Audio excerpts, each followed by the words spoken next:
2주 전 주일 설교를 통해서 예수님께서도 당신의 재림의 때를 모르시기 때문에 마태복음 24장 44절에서 명령하시기를 이러므로 너희도 준비하고 있으라, 생각하지 않은 때에 인자가 오리라 하셨습니다.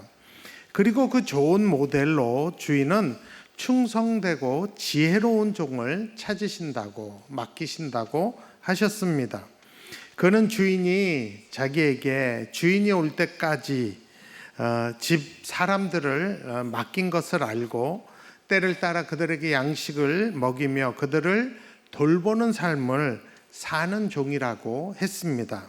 반면에 주인이 언제 올지 모른다고 동료들을 때리고 술 친구들과 더불어 먹고 마시는 악한 종도 있다고 했습니다. 결국 그런 자들은 하나님의 집에서 쫓겨나 슬피 울며 이를 갈게 될 것이라고 말씀하셨습니다. 그리고 이어지는 말씀이 오늘 본문입니다. 마태복음 25장 1절에 그때로 시작을 하는데, 이 그때에는 마태복음 24장 50절 생각하지 않은 날, 알지 못하는 시각에 그 종의 주인이 이르는 그때, 즉 예수님의 재림의 때를 뜻합니다. 그러므로 오늘 본문은 언제 올지 모르는 예수님의 재림을 기다리는 자로서 어떻게 살아야 하는지를 마태복음 24장 후반부를 이어서 계속 가르치는 본문입니다. 특별히 예수님께서 그때에 천국은 등을 들고 신랑을 맞으러 나간 열 처녀와 같다라고 하시면서 그 열 처녀의 특징은 2절에 보면 그 중에 5은 미련하고 5은 슬기 있는 자라라고 합니다. 마치 마태복음 24장 끝에 주인이 그의 사람들을 맡긴 종들이 충성되고 지혜로운 종이 있고 반면에 악한 종이 있는 것과 같이 열 처녀 중에 5은 미련하고 5은 슬기롭다고 하신 것입니다. 여기서 흥미있는 것은 마태복음 24장 45절에 충성되고 지혜 있는 종에 쓰인 이 두 헬라어 원어가 이어지는 마태복음 25장에도 계속 쓰여진다는 점입니다. 오늘 본문에 나오는 헬라어, 2절에 나오는 슬기 있는 이 헬라어가 24장 45절에 지혜 있는 이란 말과 같은 헬라어 단어입니다. 그리고 그 다음에 이어지는 달란트 비유에서는 충성되고 라는 그 단어가 또 계속 쓰이고 있습니다.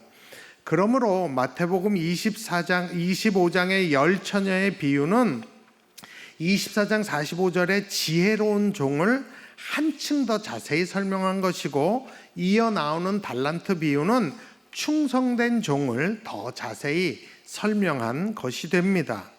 그렇다면 언제 오실지 모르는 그리스도의 재림을 기다리는 지혜로운 종, 지혜로운 삶은 어떤 삶일까요? 먼저 오늘 본문 열처녀 비유를 잘 이해하시려면 그 당시의 혼인 문화를 좀 아셔야 합니다. 나름대로 그 당시 혼인 문화를 좀 설명을 해드리면, 그 당시에는 옆에 있는 처녀 총각이 눈 맞아 결혼하는 시대가 아닙니다.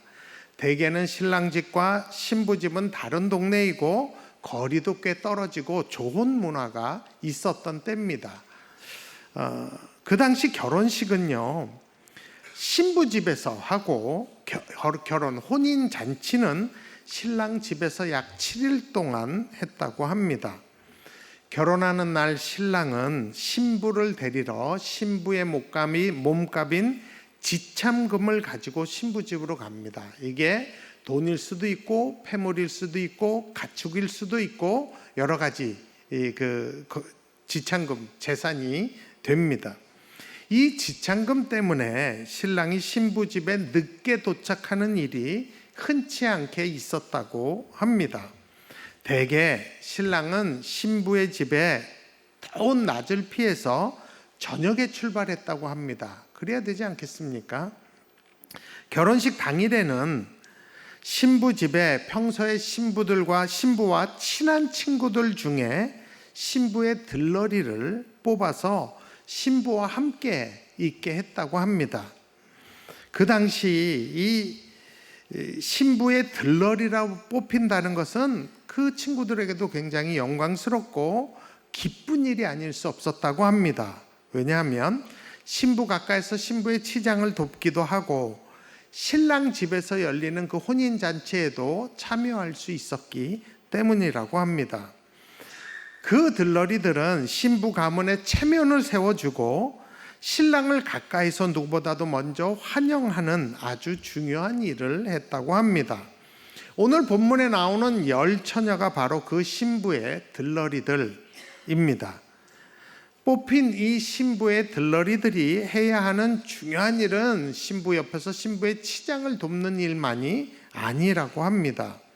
신부 집에 오는 신랑을 신부 집 길가에서부터 우르르 나가서 잘 영접해 맞이해 드려야 하고, 신랑이 신부를 데리고 신랑의 집에 혼인잔치로 갈 때 같이 행렬을 이루어 가는 그 막대한 임무가 있었다고 합니다. 이때 이들에게 가장 중요한 것은 길을 밝히는 등불이었다고 합니다. 그날은 그때 가로등이 있는 거 아니니까요. 이 들러리들 손에 있는 이 등을 가지고 길을 밝히면서 동행하는 것이 바로 결혼식을 축하하고 또 신랑과 신부를 환영하는 의미가 있는 아주 중요한 일이었다고 합니다.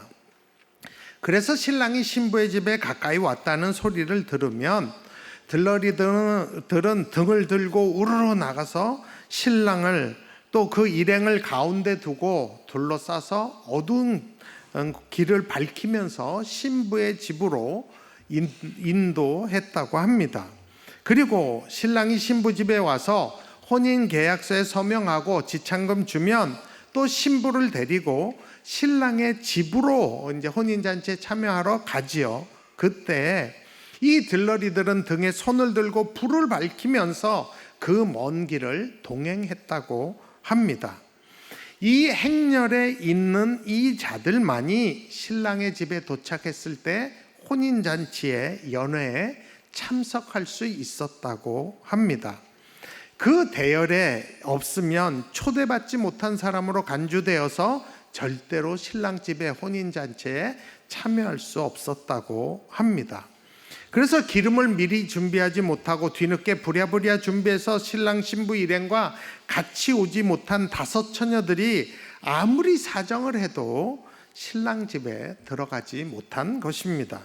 그러므로 들러리들이 직접 해야 하는 아주 중요한 일이 뭐냐 하면 신랑 집에 갈 때까지 불이 꺼지지 않게 준비를 철저히 하는 것이었다고 합니다.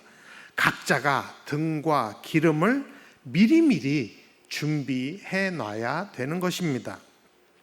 왜냐하면 중간에 등불이 꺼지면 이 자체가 신부집에 굉장한 수치가 되고 결혼식을 망치는 아주 불쾌하고 무례한 행동이 되기 때문이라고 합니다.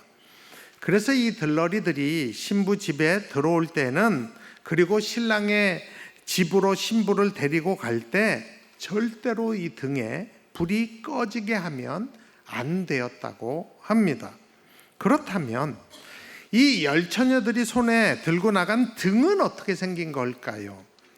이 헬라어로 쓰인 이 등이라는 이 단어는 우리말로 이제 호롱불 같은 등잔도 뜻하고 횃불도 뜻하는 단어입니다.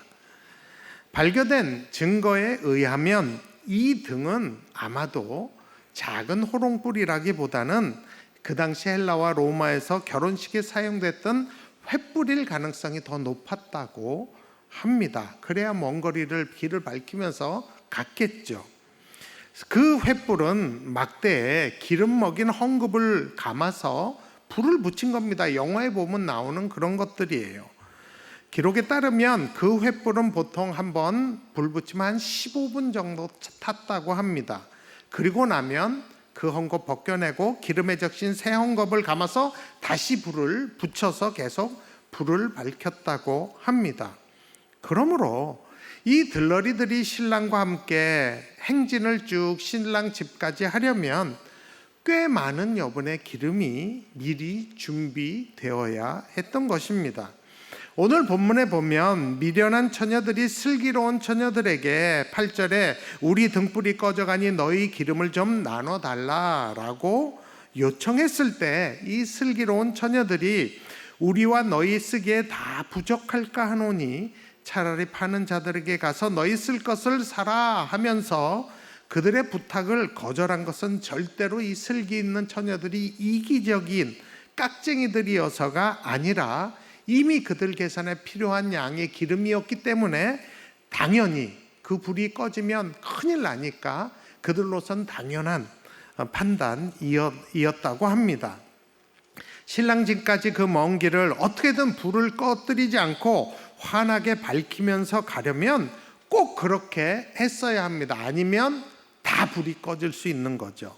섣불리 기름을 나누었다가 중간에 모든 횃불에 기름이 떨어지면 굉장한 신뢰를 범하고 신랑 측을 무시하게 하는 느낌을 주고 어쩌면 그 결혼식까지도 다 망칠 수 있는 위기가 있다는 걸 알기 때문에 이 슬기로운 처녀들은 현명한 판단을 한 것입니다. 그렇게 되면 중간에 불 꺼지면 모든 들러리들이 다 혼인잔치에 들어갈 수 없기 때문입니다. 지금 예수님께서는 이 열처녀의 비유를 통하여 제자들과 우리에게 계속 지연되어 보이는 것과 같은 이 예수님의 재림의 때를 지혜롭게 사는 게 뭔지를 가르치고 계신 것입니다. 그러면 이 열처녀 비유를 통해서 예수님의 재림에 관한 특징 몇 가지를 먼저 알아보면 첫 번째는 더디 온다는 거예요. 5절에 나오죠. 신랑이 굉장히 더디 왔대요. 얼마나 더디 왔는지 5절에 보면 열처녀들이 다 졸고 잤다고 합니다. 그와 같이 예수님의 재림은 우리가 봐도 2000년이 지난 지금에 봐도 굉장히 지연되는 것 같아 보입니다. 사실 그 덕에 이 한반도에 복음이 들어오고 우리도 복음을 받아들이게 된 것이죠. 좋은 점이 있죠. 하여간 분명한 건 과연 이분이 오시긴 오실까 하는 의구심이 들 만큼 이 재림이 더뎌진 것은 사실입니다. 두 번째 이것을 통해 알 수 있는 재림은 그래도 신랑은 온다라는 사실이에요.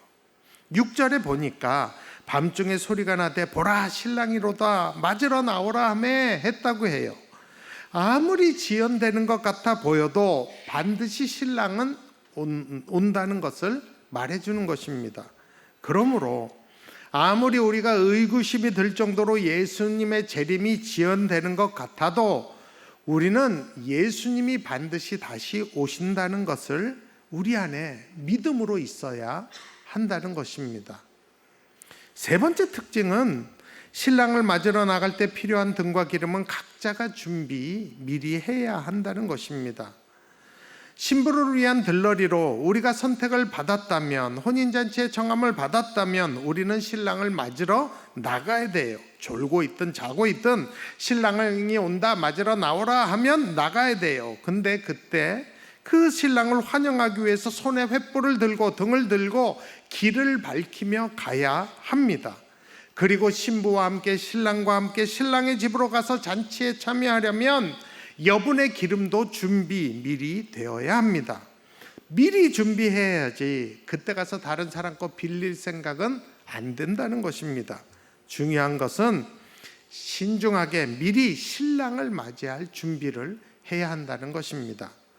또 재림의 특징 네 번째는 혼인잔치에 신랑과 함께 들어가지 못하면 영영 못 들어간다는 것입니다. 신랑집에서 열리는 이 혼인잔치는 신부 행렬이 들어오면 문 닫습니다. 아무리 들러리로 선택받은 사람이라도 신랑과 함께 들어오지 못하면 그 위에 못 들어간다는 것이에요.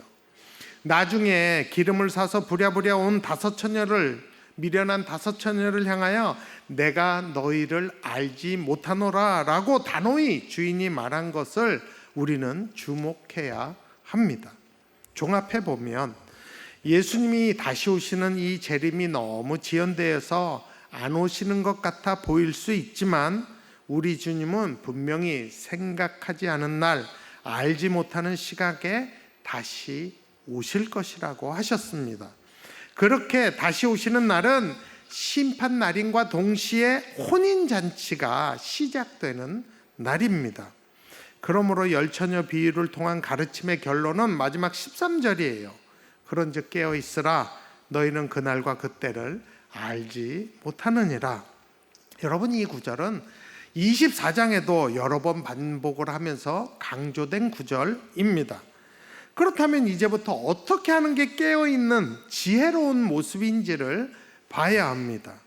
특히 미련한 다섯 처녀들을 통해서 그들의 지혜 없는 모습을 봄과 그것을 통해서 또 지혜로운 다섯 처녀의 모습을 보면서 우리는 그와 같은 실수를 하지 않는 지혜로운 삶을 살기를 원합니다. 미련한 처녀들이 놓친 첫 번째가 뭐예요? 신중하게 생각하지 못했다는 사실이에요. 열처녀 비유에 사용된 단어를 원어로 보면 뭐가 슬기롭고 뭐가 미련한지가 쉽게 나타납니다.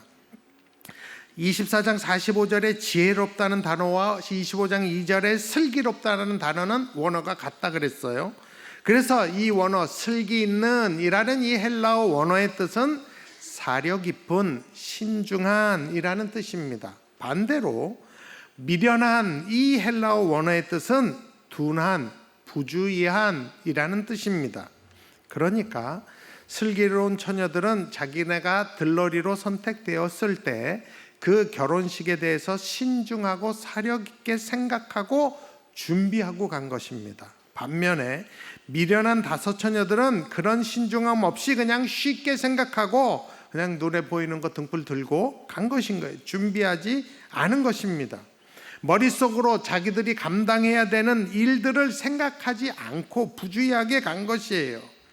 신랑을 맞이하고 또 신부와 함께 신랑 집까지 걸어서 얼마나 걸리고 그때 필요한 횃불과 기름에 대한 계산을 하지 않는 부주의함을 이 미련한 처녀들이 범한 것입니다.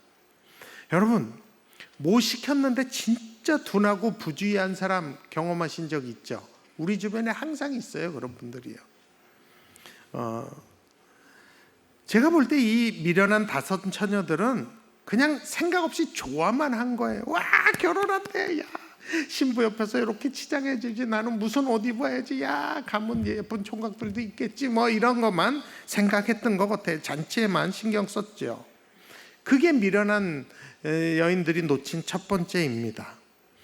예수님이 다시 오신다고 분명히 약속하셨다면 그걸 믿는 우리가 어때야 할까요? 신중하게 예수님의 재림을 생각하고 준비할 것이 무엇인지 생각하는 게 이게 지혜인 것입니다. 주님이 갑자기 오실 때를 생각하고 나 어떻게 맞이할 것인가를 생각해야 돼요. 신중하게. 그것이 바로 지혜롭고 슬기로운 자입니다. 미련한 처녀들이 놓친 두 번째는 준비를 하지 않은 겁니다. 준비하지 않고 사는 그들의 삶의 태도를 말하는 것이에요.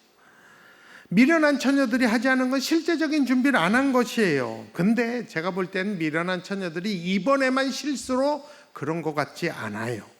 그들은 신부의 들러리로 선택될 정도로 평소에 신부와는 친하게 지냈을지 모릅니다. 그러나 그들의 삶은 늘 수동적이고 부지런하지 않게 대충 살았던 것 같아요.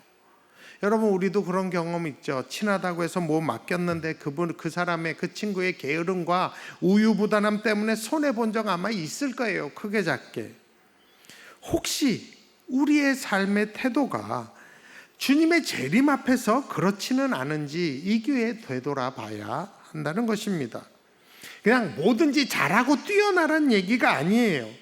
내 안에 재림을 준비하는 성실함과 신중함이 있고 그러므로 열매 맺는 드러나는 열매가 있어야 된다는 이야기입니다. 예수님께서 다시 오실 때를 신중하게 생각하고 슬기로운 자로 맞이하고 싶다면 과연 내가 지금 뭐 해야 되는지를 생각하라는 것이에요. 그리고 내가 하고 싶은 거 다 하면서 할지도 심각하게 생각해 보란 얘기예요. 주님을 맞이하기 위해서 오늘 내가 실천할 것은 내가 어떤 자세로 살아야 될까 생각해야 된다는 것이죠.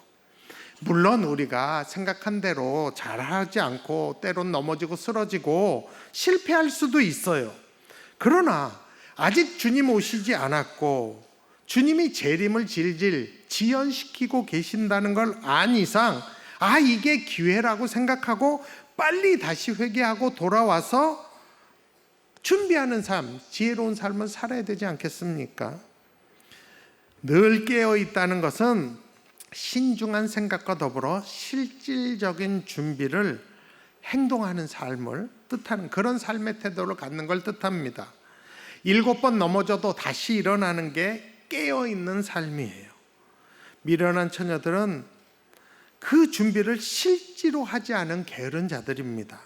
아니, 자기들 안에 신중함이 없다면 옆에 있는 5 처녀 보고라도 따라라도 했어야 하는데 그들에겐 그러한 눈치와 지혜와 부지런함과 관심이 없었던 것입니다. 여러분, 예수님이 다시 오신다는 이 재림은 우리를 공포로 몰아넣는 위협거리가 아닙니다. 그것은 잔치에 들어가는 것이에요.